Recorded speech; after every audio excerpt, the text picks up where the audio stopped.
Our reading today comes from Psalm chapter 50, verse 1 through 6. The mighty one, God the Lord, speaks and summons the earth from the rising of the sun to its setting. Out of Zion, the perfection and beauty, God shines forth. Our God comes and does not keep silence. Before him is a devouring fire and a mighty tempest all around him. He calls to the heavens above and to the earth that he may judge his people. Gather to me my faithful ones who made a covenant with me by sacrifice. The heavens declare his righteousness, for God himself is judge. This is the word of the Lord. Thanks be to God.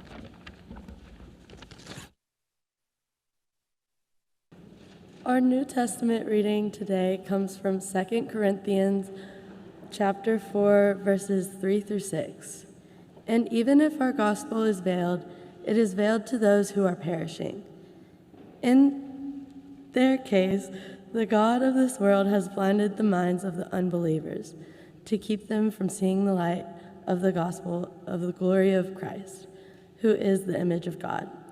For we do not proclaim ourselves, we proclaim Jesus Christ as Lord, and ourselves as your slaves for Jesus' sake. For it is the God who said, "Let light shine out of darkness," who has shone in our hearts to give the light of the knowledge of the glory of God, but in the face of Jesus Christ. This is the word of the Lord. Thanks be to God.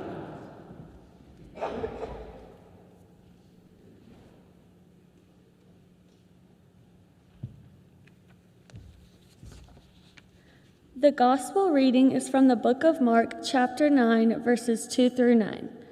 After 6 days, Jesus took Peter, James, and John with him and led them up a high mountain where they were all alone. There he was transfigured before them.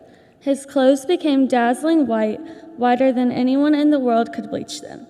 And there before them, Elijah and Moses, who were talking with Jesus. Peter said to Jesus, "Rabbi, it is too good for us to be here. Let us put up 3 shelters, one for you, one for Moses, and one for Elijah." He did not know what to say, they were so frightened. Then a cloud appeared and covered them, and a voice came from the cloud. "This is my son whom I love. Listen to him." Suddenly, when they looked around, they no longer saw anyone with them except Jesus. As they were coming down the mountain, Jesus gave them orders not to tell anyone what they had seen until the Son of Man had risen from the dead. This is the word of the Lord.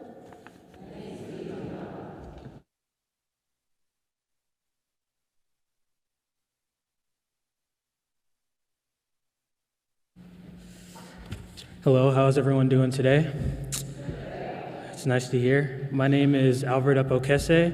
I'm a senior at Highland School of Technology, and I would like to thank everyone for giving me the opportunity to speak to you today. Today I'm going to speak on how prayer has affected my life in a positive way. The most recent example I can think of is this morning I was praying that I'd be able to come up here and not be awkward and speak to everyone. So that I'm hoping works out positively. We'll see at the end. We'll see how that goes. So my main 3 points that I want to speak on are my football career, my schooling career, and my Eagle Scout that I got recently. I'm going to start with my schooling. I would find myself praying every morning before I went to school. I remember not being the most serious student going through middle school, and when I got into Highland, my parents asked me, "Alvord, do you want to go to Highland?" And me being who I am, I knew Highland had a very high academic reputation, so I was pretty scared. And I said no.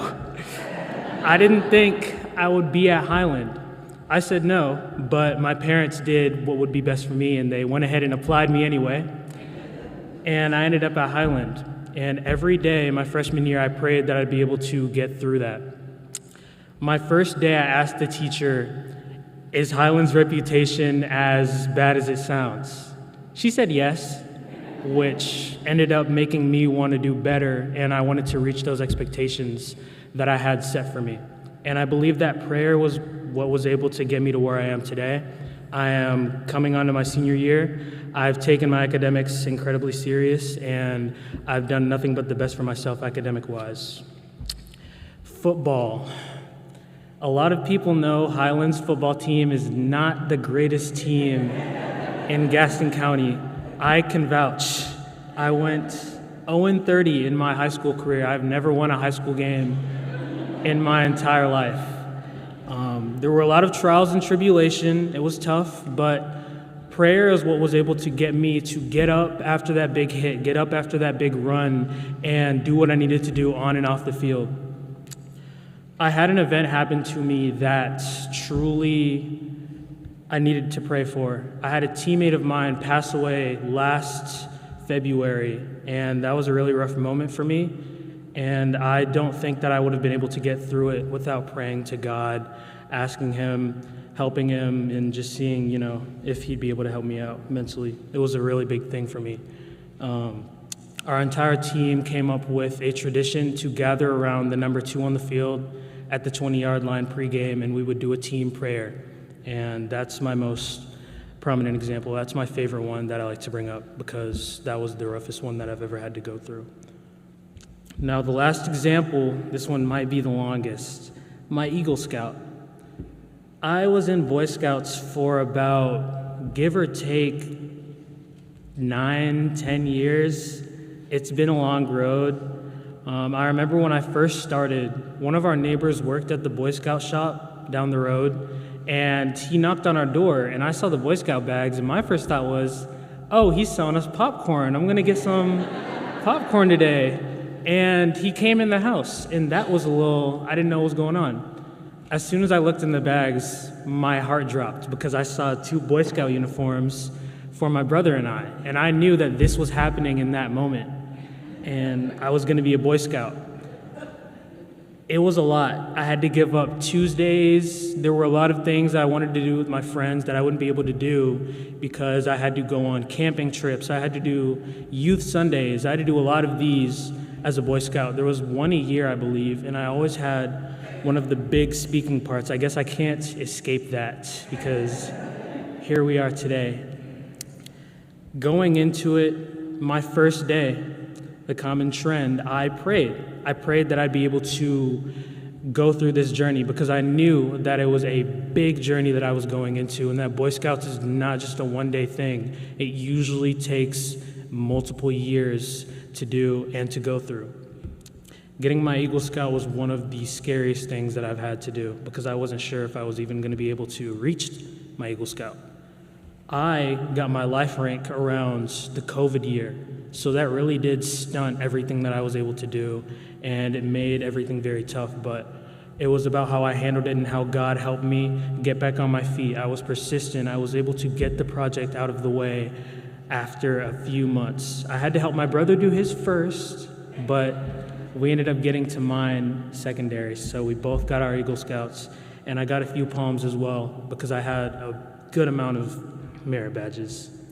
So the common theme here is that prayer has helped me with each and every single one of these things, and everyone being here today shows me how seriously this congregation takes their faith and how everyone here has a great relationship with God. Me, myself, I'm working on my relationship with God. I'm getting it to a place where I can be proud and I can rely on God for a lot of other things. So I want to leave everyone with that thought, and I'd like to thank everyone for allowing me to speak here. Thank you.